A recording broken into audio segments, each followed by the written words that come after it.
We took the WTF for a little trail ride today. Trying to figure out a path up to the water tower that doesn't require any roads, so you can see it up there on the hillside.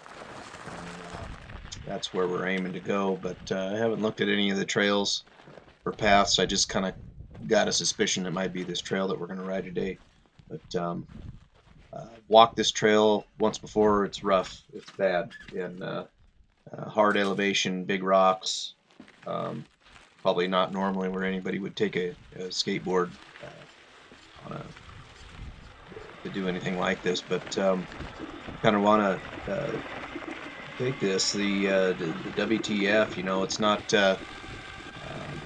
designed to do any particular thing perfect.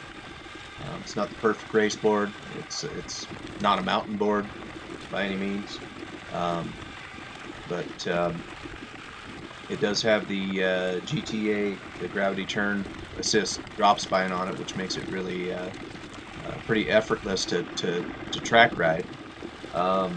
This thing's got like a 46-mile-an-hour top speed.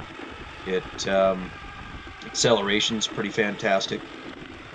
What we have in this thing for a battery right now is it's 16S, and we are running 1P 10 amp hour lipo bricks, lithium polymer bricks.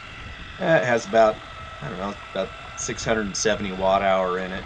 Not a lot of range, but we're gonna go take and see if we can tackle this hill, get back, and see what we have for battery at the end of it. They said this thing makes about 7,000 watts, 45 mile an hour.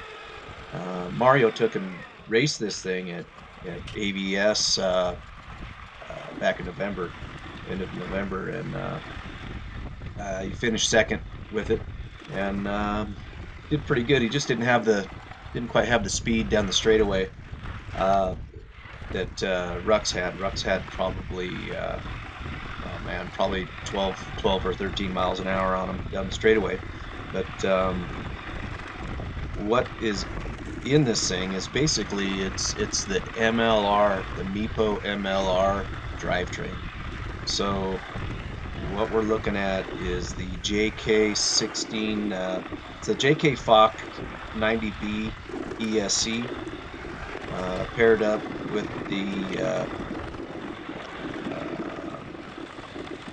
J6S remote. So these are on a set of MIPO gear drives with 6890 motors on it.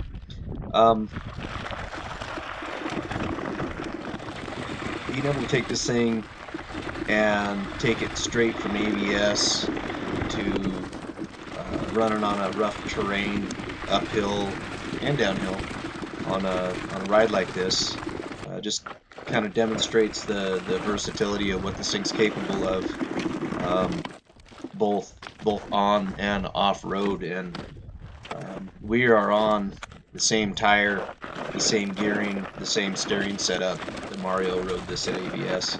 So it ends up being yeah, it's like I said, it doesn't do everything perfect, but it does everything pretty dang well, pretty well. Um,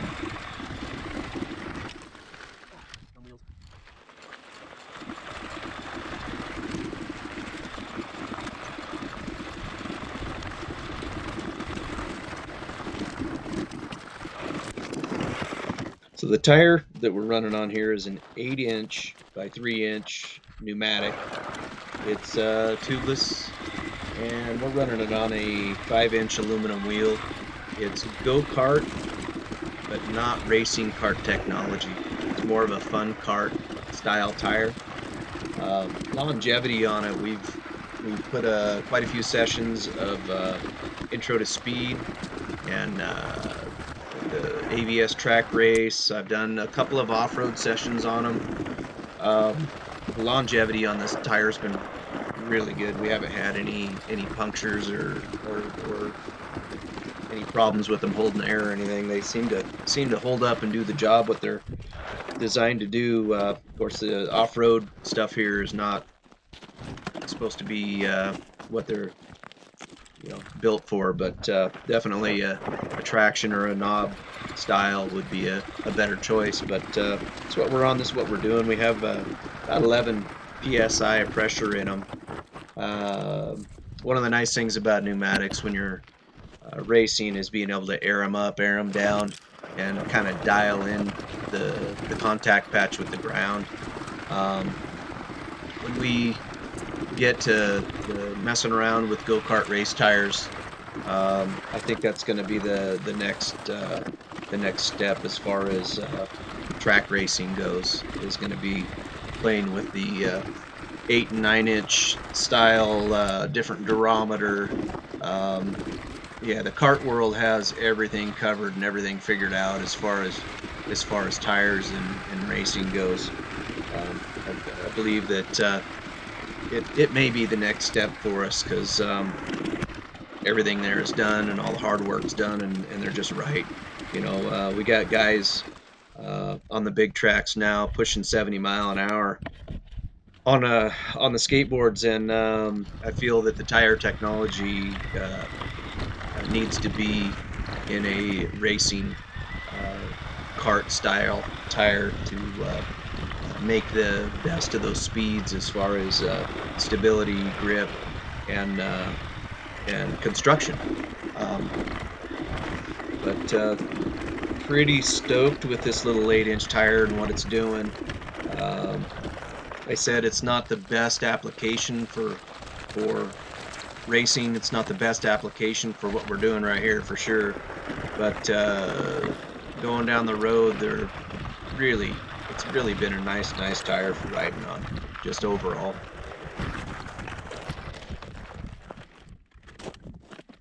Any of you guys that off-road or mountain board or rough terrain ride, it's tough.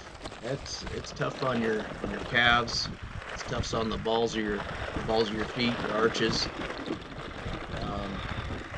It's not easy rolling through this stuff. Gotta hand it to you. Anybody who makes any kind of speed doing this is pretty cool deal. Definitely a skill that I'm lacking in. But it is fun to get out and trail. Groom trails, which is this is not a groom trail, but groom trail riding, pretty good time. Racing wise, I think that short track, off-road, the groomed BMX tracks, there's quite a few of them everywhere, all over the country. It would be a really good option for off-road racing, electric skateboards. We've got one about an hour away from here in Santa Clarita. I'm sure there's one in Bakersfield. It would be just right for doing something like that. I know Evolve was playing around with some racing on a BMX track down near San Diego a few years ago. They got some footage on that. It was pretty fun to watch. I really think that the off-road deal could really be a cool sport. We got people interested and involved and organized around it. But so what we've been looking at here is the WTF prototype. So in prototyping, you kind of take what you have and make it work. The WTF production will look very similar to the Super Spine GTA. We're getting ready to deliver the first couple of boards, the GTA boards, out to customers. Tommy Boy's been pressing the decks for it, and we expect those to arrive sometime soon, and hope to deliver these and see these out on the local tracks very soon.